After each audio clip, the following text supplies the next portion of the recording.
अस्सलामुअलैकुम, कैसे हैं आप? ठीक है, उम्मीद करता हूँ आप सब ठीक होंगे। आज हम दो टॉपिक्स पर बात करेंगे। एक चेयरमैन नैब का इस्तीफ़ा आफ्ताब सुल्तान साहब का, और इसके बाद परवेज़ इलाही जो हैं वो अपनी पार्टी छोड़ के उसने काफ लीग में अपने आप को ज़म कर दिया और एक खान साहब ने उनको जो है ना बड़ा ओहदा दे दिया। पाकिस्तान में लोगों को समझ नहीं आ रही कि चेयरमैन नैब इतना बड़ा ओहदा होने के बावजूद उन्होंने रिज़ाइन क्यों किया। क्योंकि ये एक भाजपा का बंदा लगाया हुआ था, नवाज शरीफ का बंदा लगाया हुआ था और शरीफ ख़ानदान का नौकर था। ये हैरानकुन ट्वीट करते हैं कि वो कहते हैं कि मुझ पर दबाव है और मुझ पर यह भी दबाव है कि मुझे इमरान खान के ख़िलाफ़ झूठे केस बनाओ। उन्होंने ये कहा कि जब मुझ पर यह प्रेशर डाला गया कि आप इमरान खान के ख़िलाफ़ और उनकी पार्टी के ख़िलाफ़ केसेस बनाओ, हालांकि उनके अपने 10-10 अरब के असासाजात बाहर पड़े हैं, उनके बारे में मैं सवाल करता हूं तो वो पूछते हैं कि आप इस चीज़ों को छोड़ें, हमारी जो मुखालिफ पार्टी है उस पर ज़ोर दें। डियर ऑडियंस, इस तरह सिचुएशंस बड़ी तेज़ी से ही बदल रही है और आप इस चीज़ से अंदाज़ा लगा सकते हैं कि जिस तरह हर तरफ यानी कि मुल्क दिवालिया होने के करीब है। खान साहब की अदालत में जो पेशी होती है उसके बाद, और ये बड़ा एक सडनली एक शौक है मेरे ख्याल में पीडीएम की तरफ से भी कि एक ऐसा शख्स जो उनकी तरफ से लगाया हुआ है वो अचानक जो है रिज़ाइन दे दे। इसकी भी एक वजह है कि वो आफ्ताब सुल्तान साहब जानते हैं कि आने वाला जो दौर है वो इमरान खान का है। अगर मैं इसी तरह चलता रहा, उनके ख़िलाफ़ केसेस बनाता रहा, तो फिर मेरी खैर नहीं है। डेफिनेटली जब पीटीआई की गवर्नमेंट आएगी तो मुझे मेरे ख़िलाफ़ केसेस भी होंगे, मेरे ख़िलाफ़ जाएंगे। उसने बड़ी अक्लमंदी से काम लिया और बड़ी अक्लमंदी से काम लेते हुए उसने रिज़ाइन कर दिया। डियर ऑडियंस, मैं बताता जाऊं कि आफ्ताब सुल्तान की जो बारे में इसमें आपको बताता जाऊं कि ये साबका डीजी थे आईबी में। नवाज शरीफ ने इनको लगाया हुआ था, ज़ाती मुलाजम थे, और फिर इनकी मुलाजमत में मुद्दत मुलाजमत एक्सटेंशन दी गई और इसके बाद इनको चेयरमैन नैब जो है मुकर्रर किया गया। डियर ऑडियंस, आफ्ताब सुल्तान का जो इस्तीफ़ा है कोई छोटी चीज़ नहीं है। Just given you example like के हवाओं का रुख बदल रहा है। अब एक चीज़ हवा नहीं चल सकती कि अब पकड़ धकड़ की सियासत, मार कटाई की सियासत अब नहीं चल रही। थोड़ा सा खान साहब की जो पेशी हुई है उसके बाद लोगों का जो सड़कों पे निकलना है दीवानावार, ऐसा मेरे ख्याल में पाकिस्तान की तारीख में कभी हिस्ट्री ऐसी नहीं हुई है कि जो इस तरह की पेशी हुई हो। और इसके बाद सदर आरिफ अलवी ने इलेक्शन की डेट दी है और 9 अप्रैल की आई थिंक डेट दी है और इलेक्शन कमीशन ने कहा है कि हम डेट देने को तैयार हैं।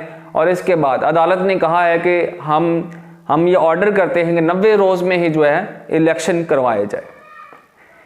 हालांकि जो पीडीएम की और वफाकी हुकूमत की कोशिश थी कि इमरान खान जो जैसे ही अगर बाहर नहीं आते हम इनको अदालत में बुलाते हैं, इनको घसीटते हैं, इसके बावजूद अगर वो नहीं आते तो उन पे तौहीन अदालत होगी। लेकिन इसके बावजूद इमरान खान आए, अदालत में उन्होंने पेशी की, एक लंगड़ाता हुआ गोली खाता हुआ इंसान, और उसने आके अदालत में पेशी दी। पूरा लाहौर उसके पीछे था और ये एक तारीख रकम होगी इसके पीछे। अब आपको व्यूवर्स मैं बताता जाऊं कि बड़े ओहदों पे जो लोग हैं फारग होते हुए आहिस्ता आहिस्ता नज़र आएंगे, आपको अब तब्दीली नज़र आएगी। इसका सबसे बड़ा प्रेशर वो ये है कि आवाम जो है वो अब बाहर निकलना शुरू हो गई है। आवाम जो है अब किसी को कुछ नहीं कहना पड़ता। आप जब अदालत में इमरान खान की पेशी थी, किसी ने ऐलान नहीं किया था कि आवाम बाहर आए, आवाम खुद ब खुद बाहर आई है।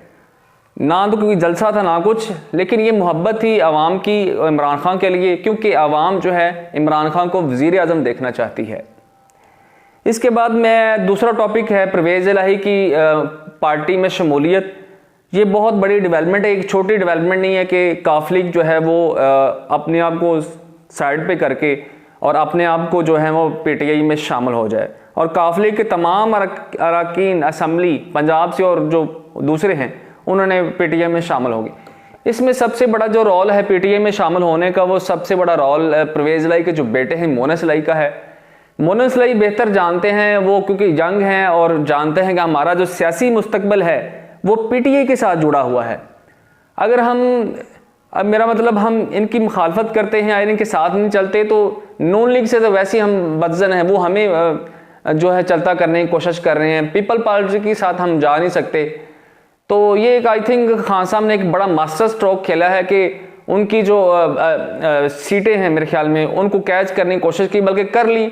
वो ये बेहतर जानते थे, परवेज इलाही ने एक दानिशमंदाना फैसला किया है कि पीटीआई में शामिल होने का। इससे पहले जरदारी ने उनको बड़ी ऑफर्स की थी कि आएँ हमारे साथ चलें, लेकिन उन्होंने नहीं किया। लेकिन यहाँ पे उन्होंने कुर्बानियाँ भी दी हैं, जैसे उन्होंने वादा किया कि जी हम पंजाब में, जैसे खान साहब की अमानत है पंजाब असम्बली, हम जैसे खान साहब कहेंगे हम असम्बली का डिज़ोल्व कर देंगे, तो वो असम्बलियाँ ऑलरेडी उन्होंने डिज़ोल्व कर दी। उन्होंने यहाँ पे सोबतें भी बर्दाश्त की, उन्होंने अपनी मेरा मतलब बाजू को भी फ्रैक्चर करवाया और कुर्बानियाँ दी। आज वो काफ लीग जो है वो पीटीआई में शामिल होगी। ये ऐसा बहुत कम होता रहा, जहाँ पे जुल्म के बाजार गर्म था, हर तरफ पकड़ दकड़ थी, हर तरफ जो है वो जो लोगों के खिलाफ केसेस बनाए जा रहे थे, लोगों की आवाज़ को, मीडिया की आवाज़ को दबाया जा रहा था, जहाँ पे यहाँ पे अभी महंगाई बहुत ज़्यादा है, लेकिन अभी मीडिया क्यों नहीं शोर मचा रहा। यही सारी चीज़ें जो हैं वो अकाउंट होती हैं। इसमें सबसे वाइटल रोल जो अदा किया है काफ लीग का, जो पीटीआई में शामिल होने का, वो मोनिस इलाही ने किरदार अदा किया है।